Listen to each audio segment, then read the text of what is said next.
रेखा, अगं तुझा फोन वाजतोय. ए रेखा, कुठे गेली ही? कमाल आहे.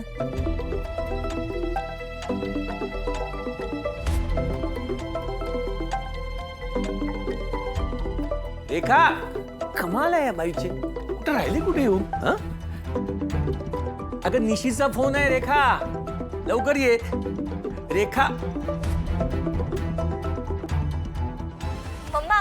मम्मा मी आता तुला जे काही सांगणार आहे ना ते ऐकून तू इतकी खुश होणार आहेस ना की तुला माझा अभिमान वाटेल. गेस कर की मी काय केलं असेल. गेस कर ना. बरं जाऊ दे, ऐक मी सांगते. तू सांगितलंस ना एक्झॅक्टली मी तेच केलं. अशी ऍक्टिंग केली आहे ना तारिणी समोर की तिला सगळं खरं वाटलंय. ओके, आता ती माझ्यासाठी ते कुकिंग करत बसली आहे. इथे पण येऊन माझीच सेवा करते.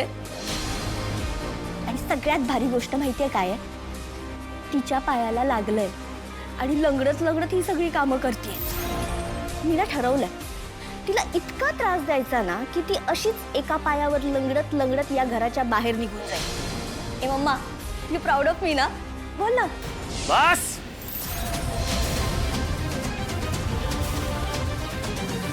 बस. लाज वाटते मला तुझी, लाज. निशी, अगं तारिणी बहीण आहे ना तुझी, आणि तिच्यावर तू अशी कटकारस्थानं करतेस. आणि हे शिकवलं कोणी तुला? तुझ्या आईने शिकवलं?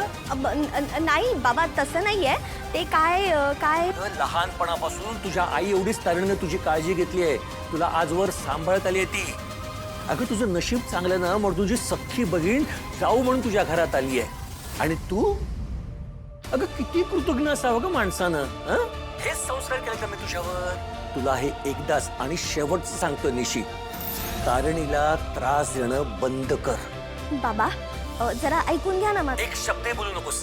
आणि ही अशी कटकारस्थानं करण्यापेक्षा तुझ्या संसाराकडे लक्ष दे.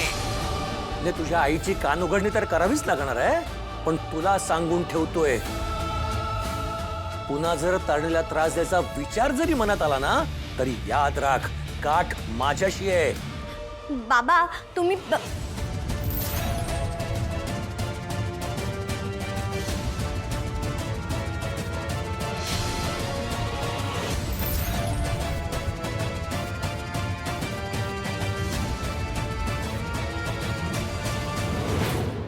अहो पण बस.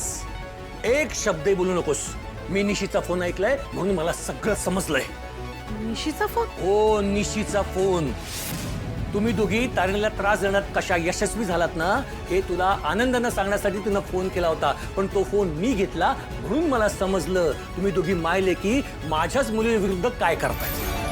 अहो काय बोलताय तुम्ही? अहो तिने सहज केला असेल फोन. खोटं बोलू नकोस. अगं तुम्ही दोघींची कटकार असताना समजली आहेत मला. कटकार असताना? हो. काही काय बोलताय? आणि कट आहे ना तुमची तारिणी करते माझ्या निशीच्या विरोधात. अहो म्हणूनच तर लग्न करून त्याच घरात गेली आहे ती तिच्या मागे. तिच्या नवऱ्याच्या घरात गेली आहे ती. आणि निशीची कुठली आली का संपत्ती? जे काही आहे ना ते खांडेकरांचं आहे. त्यांनी स्वतःच्या कर्तृत्वावर मिळवलंय सगळं ते. निशीचा त्यात काही संबंध नाहीये. आणि त्यासाठी तुम्ही तारिणीला त्रास देणार? काय मिळेल तुम्हाला हे करून? का करताय हे सगळं? मी काही चुकीचं केलेलं नाही. माझ्या मुलीशी जो कोणी वाईट वागेल ना त्याच्याशी कसं वागायचं हे शिकवलंय तिला फक्त. निशीने चांगलीच अद्दल घडवली असेल तारिणीला. आणि आई आहे मी तिची, तेव्हा तिच्या चांगल्याचाच विचार करणार ना मी. तुला लाज वाटली पाहिजे ग स्वतःला आई म्हणून घ्यायला सुद्धा. दुसऱ्याच्या त्रासात आनंद कसा शोधायचा हे शिकवलंस तू आपल्या मुलीला. ते बघ, तारिणी तुझ्या पोटी जरी जन्माला आली नसलं तरी ती माझी मुलगी आहे. अगं आयुष्यभर तिच्या बरोबर दुजाभाव करत आली आहेस आणि आता ती सासरी गेल्यावर सुद्धा तेच. बास झाला. माझ्याशी तुम्ही या पद्धतीने बोलायचं नाही. अहो तुमच्याशी कोणी लग्न करायला तयार नव्हतं त्या परिस्थितीत मी लग्न केलंय तुमच्याशी. विसरला? या गरिबीत संसार केलाय मी आणि आपल्या मुलींना चांगलीच शिकवण दिली आहे मी. माझ्या आईपणावर संशय घेताय तुम्ही?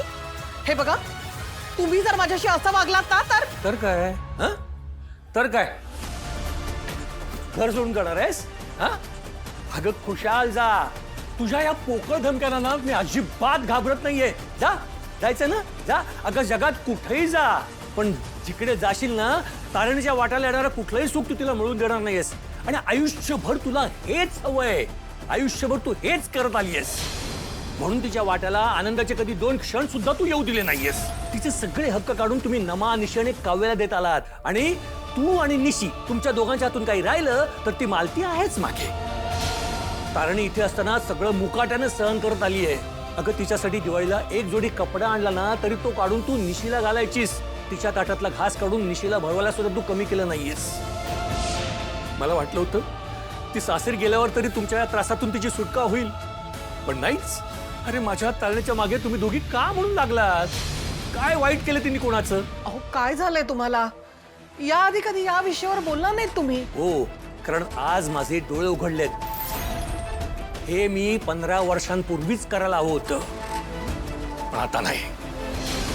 तरणीला पुन्हा त्रास दिलात ना तरी याद राखा, मी स्वतः घराबाहेर काढून तुला आणि निशीला सुद्धा सासरून इकडे घेऊन येईन परत. हे बघा पुरे झाला, खूप झालं आता हे. मी घर सोडून निघून जाईन. भरू सामान देऊ का? भरून सामान भरून देऊ का सामान सगळं तुला पटकन? रेखा अजूनही तुझ्या लक्षात येत नाही तू काय केलंस ते? हे बघ, तू काही केलंस ना तरी तारणीच्या नशिबात जे आहे ना ते तिला मिळणारच आहे. अगं शेवटी आपण दोघंच एकमेकांसाठी राहणार आहोत. अगं मीच सांभाळणार आहे तुला, कोणी येणार नाहीये तुझी काळजी घ्यायला. त्यामुळे तू हे जितक्या लवकर बंद करशील ना तेवढं तुझ्यासाठी चांगलं आहे. तू आणि निशी तरणीच्या वाट्याला पुन्हा गेलात ना तर याद राखा. माधवा,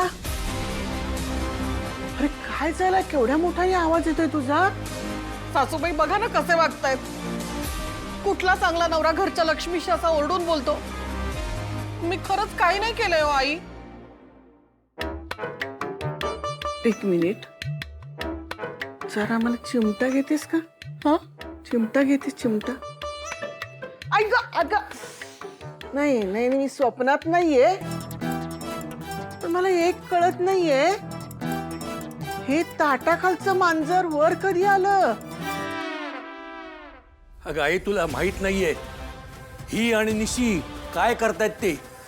तरणीला खांडेकरांच्या घरात त्रास कसा द्यायचा याचा कट रस्त्यात दोघी. सगळ्या मर्यादा ओलांडल्या त्या दोघींनी. आणि तारणी बिचारी सगळं मुकाटपणे सहन करते आणि म्हणून या दोघी कशाही वागतायत तिच्याशी. आणि हे मला अजिबात आवडलेलं नाहीये.